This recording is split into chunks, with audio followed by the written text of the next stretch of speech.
शेष भाग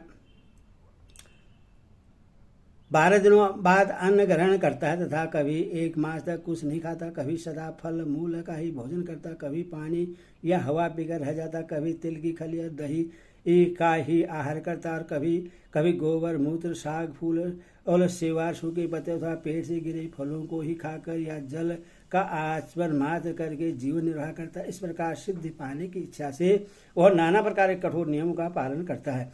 कभी विधि के अनुसार चंद्रायण व्रत का अनुष्ठान करता और अनेकों प्रकार के धार्मिक चिन्ह धारण करता, कभी चारों आश्रमों के मार्ग पर चलता और कभी कुमार का सेवन करता, कभी तरह तरह की पाखंड फैलाता, कभी एकांत में शिलाखंडों की छाया में बैठता और कभी झरनों के पास, कभी नदियों के एकांत किनारों में, कभी एकांत वन में, कभी पवित्र देव मंदिरों में तथा एकांत सरोवरों के तट पर और कभी पर्वतों की एकांत गुफाओं में निवास करता है। उन स्थानों में नाना प्रकार के गोपनीय जब व्रत नियम तब यज्ञ तथा अन्य कर्मों का अनुष्ठान करता है, कभी व्यापार करता है, कभी ब्राह्मण और क्षेत्रों के कर्तव्य का पालन करता और कभी वैश्य तथा शूद्रों के से एक काम करता है। दीन दुखी और अंधों को नाना प्रकार के दान देता, अज्ञानवश अपने में सत्व रज तम इन त्रिविध गुणों और धर्म अर्थ काम का भी अभिमान करता है। इस प्रकार आत्मा प्रकृति के द्वारा अपने ही स्वरूप के अनेकों विभाग करता है, कभी स्वाहा, कभी स्वदा, कभी वस्त्रकार, कभी नमस्कार में प्रवृत्त है, कभी यज्ञ करता और कराता है, कभी वेद पढ़ता है पढ़ाता है और कभी दान देता और लेता है।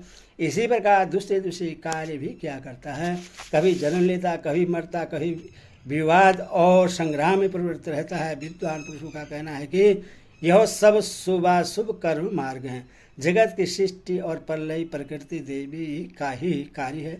जैसे सूर्य प्रतिदिन सायंकाल में अपनी किरणों को समेट लेता है, वैसे ही जगदात्मा प्रलय काल में इन गुणों का सहार करके अकेले रह जाते हैं। इस प्रकार यह सृष्टि और प्रलय का कार्य बारंबार चलता रहता है और आत्मा स्वयं गुणों से रहित होने पर भी प्रकृति के सहवास से लीलाओं के लिए अपने में नाना प्रकार के मनोरम गुणों का अभिमान आरोप कर लेता है। सृष्टि और प्रलय जिसके धर्म है, उस प्रकृति को विकृत कार्य सब करके तीनों गुणों का स्वामी आत्मा कर्म मार्ग में प्रवृत्त होकर उस प्रकृति के द्वारा होने वाले प्रत्येक त्रिगुणात्मक कार्य को अपना मान लेना। इस प्रकार प्रकृति की प्रेरणा से स्वभाव और सुख दुखादि द्वंद्वों की पुनरावृत्ति होती रहती है, किंतु जीवात्मा ज्ञानवश हो मान बैठता है कि यह सब द्वंद्व मुझ पर ही आक्रमण करते हैं, इसीलिए वह दुखी होता है।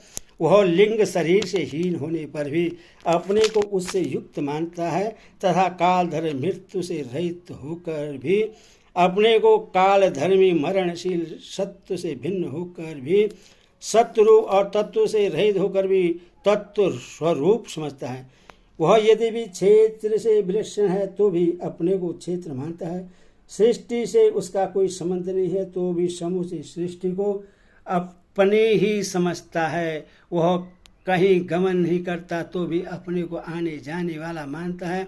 इसी प्रकार अज्ञानी जीव अपने को अजन्मा होकर भी जन्म लेने वाला, निर्भय होकर भी भयभीत तथा अक्षर अविनाशी होकर भी सर्वनाशवान समझता है।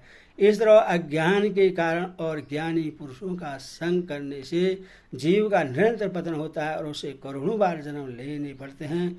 यह पशु पक्षी मनुष्य तथा देवताओं की योनि में हजारों बार मर मर कर जन्म धारण किया करता है।